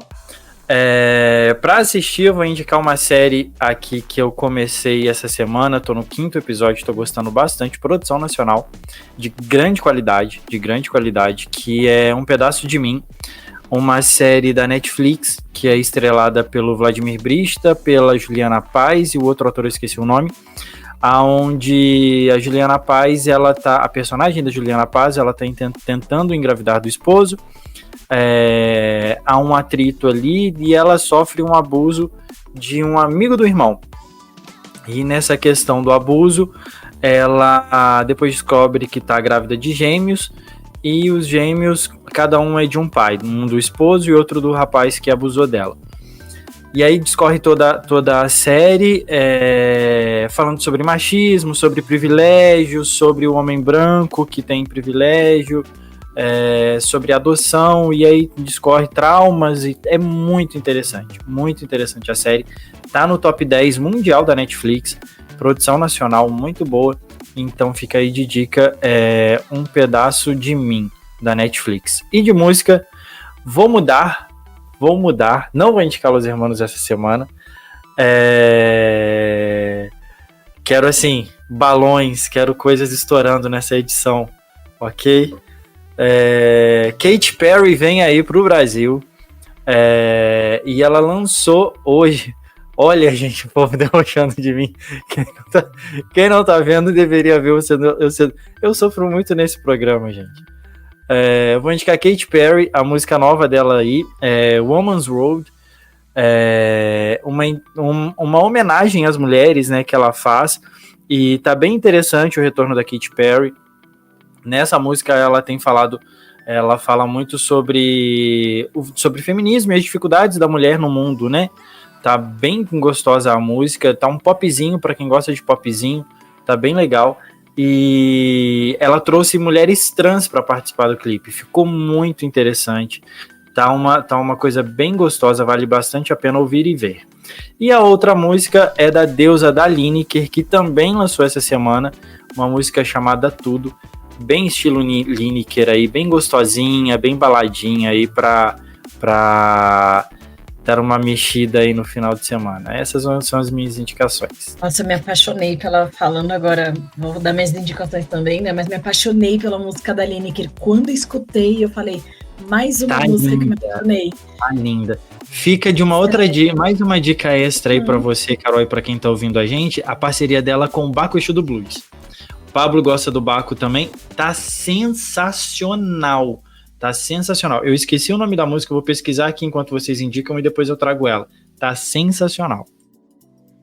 Tá, nossa, essa música tá, inclusive, gente, o clipe da música, bom, eu vi na realidade só um pedaço no Instagram, mas o que eu vi já me deixou em completo encantamento. Bom, mas falando das minhas indicações, hoje eu vou indicar uma música, acho que muitas pessoas já escutaram, porque ela é muito popular, Guantanameira. Talvez vocês já escutaram em algum lugar, alguma baladinha que toca música cubana, que toca uma música mais assim, uma salsa. E essa música é interessante porque ela já teve diversos intérpretes por aí, mas hoje nós encontramos o nome do primeiro intérprete mesmo, Compai Segundo, mas vale a pena, gente, qualquer intérprete cantando essa música, ela é maravilhosa. Tá? Ela é bem, já que estamos falando de América Latina, fala sobre a cidade de Guantánamo, e Guantanameira é simplesmente uma mulher natural de Guantánamo, de uma cidade cubana. Então, bem legal. E um livro é uma indicação também da Frida Kahlo, da autora chamada Linda Sauber, mas eu estou com medo que essa editora Alma é uma editora daqui da Costa Rica, então eu não sei se na realidade esse livro teria disponível, por exemplo, na Amazon, mas vale a pena a leitura de biografias da Frida Kahlo, feita por mulheres, porque você consegue sentir a diferença de uma biografia sobre uma mulher feita por uma mulher e a biografia escrita por um homem. São pontos de vista bem diferentes, então recomendo que vocês busquem na Amazon aí alguma escrita por alguma mulher. E ainda na América Latina também, né, mais especificamente na América Central, um artigo que eu escrevi pro Portal Águia sobre uma refugiada da Nicarágua, uma mulher que eu conheci aqui, que me contou a história dela sobre como ela escapou da morte na Nicarágua, ameaça do governo contra o grupo estudantil. é bem legal, acho que é bem legal a gente ler esses artigos, porque a gente muitas vezes não faz a mínima ideia do que é um refugiado, né? Pensamos às vezes que é uma pessoa que chegou, mas refugiada no país, pessoal buscando emprego, a gente não sabe o que está por trás. Tá bem legal. O meu artigo, ele se chama Histórias de Refúgio, para quem quiser buscar no Portal Águia, Histórias de Refúgio, Nicarágua. São minhas indicações de hoje. Bem, vou mandar as minhas indicações aqui. A primeira indicação, vou indicar um livro, que é o livro de Florian Bibbier, Nações e Nacionalismos. Esse livro, que é um livro da editora Contexto, e vem trazendo toda aquela qualidade que conhecemos, né, da editora Contexto. Esse livro, Nações e Nacionalismos, ele vem aqui com a visão geral sobre o surgimento das nações, o nacionalismo, os conflitos decorrentes das tensões aí provocadas pelo ultranacionalismo ao longo da história. É um tema bem relevante, né, pelo que nós estamos discutindo até agora, né, essa questão do nacionalismo que é tão aí utilizado pela extrema-direita. E nesse livro aqui, vamos entender essa perspectiva do nacionalismo, não somente na visão ali, digamos, europeia, mas ele vai abordar a questão do nacionalismo na África, na Ásia, na América, e, como eu disse, ele traz toda aquela forma bem fácil de leitura, não é aquela leitura que você vai ler e vai ficar ali meio sem entender com termos técnicos, não, é um livro que é indicado tanto aí para você que estuda história, como você que é uma pessoa que admira os conhecimentos da sociologia ou então de política internacional e história mesmo, um admirador. Você pode adquirir esse livro diretamente na editora Contexto e pode ler tranquilamente, porque, como eu disse, é uma leitura muito fácil. E, como eu disse, vem com toda a qualidade dos livros publicados pela editora Contexto, parceira aqui do Historiante. A outra indicação que eu vou fazer aqui é de um podcast, que é um podcast aí, outro podcast que aborda RPG, que é o Café com Dungeon, que é aí do grande mestre Balbi. E ele vem com o último episódio, que foi publicado antes da gravação aqui da gente, que ele fala sobre burnout e RPG. E traz outro grande pessoa, o Kobe, também grande mestre, que ele vai falar sobre essa questão do burnout, também a questão do workaholic, esse vício em trabalho que muitas vezes aí é louvado como algo bem produtivo, mas é algo muito nocivo. Na sua introdução, Balbi vem falando essa questão do burnout e do capitalismo tardio, como essas duas, digamos, esses dois conceitos, eles acabam se misturando. É um episódio muito bom, assim como muitos outros episódios aí do Café com Dungeon, que eu também indico para você fazer uma maratona, não somente aí admirador de RPGs, mas é um conhecimento a mais. E como música, vou indicar duas músicas aqui da banda Golpe de Estado. E por que duas músicas dela? É porque hoje, infelizmente, teve o falecimento do baixista e um dos fundadores da banda Golpe de Estado, que foi o Nelsinho Brito. Que ele faleceu, ele vinha lutando aí contra um CA e infelizmente ele faleceu no dia de hoje, dessa gravação. E vou deixar duas músicas, a música Noite de Balada e a música Paixão, que são duas músicas aí, duas grandes músicas dessa banda aí de hard rock brasileira, do Golpe de Estado. E aí, um descanso em paz para o nosso Nelson Brito, grande baixista. Rest in peace. Rest in power. Juliano Kogo mandou aqui uma sugestão também, tá? Ele sugeriu a série Circle of Evil, focando na construção e implementação do nazismo na perspectiva dos apoiadores de Hitler. Muito bom, na Netflix. Valeu, Juliano, pela indicação também e pela presença aqui conosco.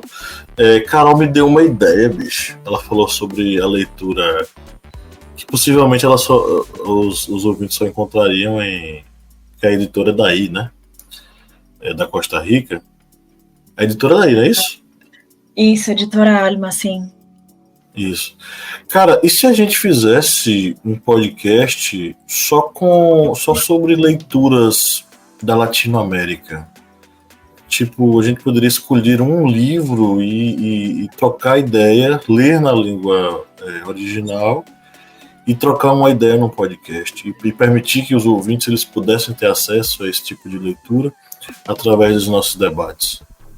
Você me deu uma ideia aqui, cara, que eu sinto minha leitura de autores latino-americanos, fora os brasileiros, é muito pouca, né? Acho que Gabriel Garcia Marques, a Isabel Allende e acabou-se. Eu deveria ler mais. Então, talvez fosse até uma oportunidade de a gente criar um... Para que a Verônica quer passar, vou fechar a câmera, tá? E aí, poderia ser uma oportunidade boa de a gente produzir conteúdo nesse aspecto, viu? Seria bacana. Tipo um clube do livro. Tipo um clube do livro. Assim, legal, pode ser para apoiadores também. Pode ser para apoiadores também. Uma parte para apoiadores, outra metade vai para o clube. Trazer apoiador para debater na mesa. Pois é. Bom, amigos, então é isso. Chegamos ao final de mais uma gravação de episódio. Foi um prazer enorme estar aqui na presença de todos vocês. Eu queria agradecer também a você que nos ouviu até agora.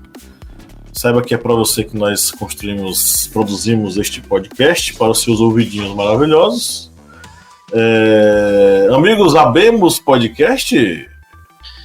Abemos. Subiu Abemos.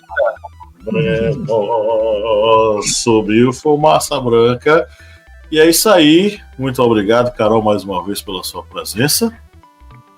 Obrigada, gente, pelo convite sempre. A casa é sua. Vamos pensar no nosso clube do livro.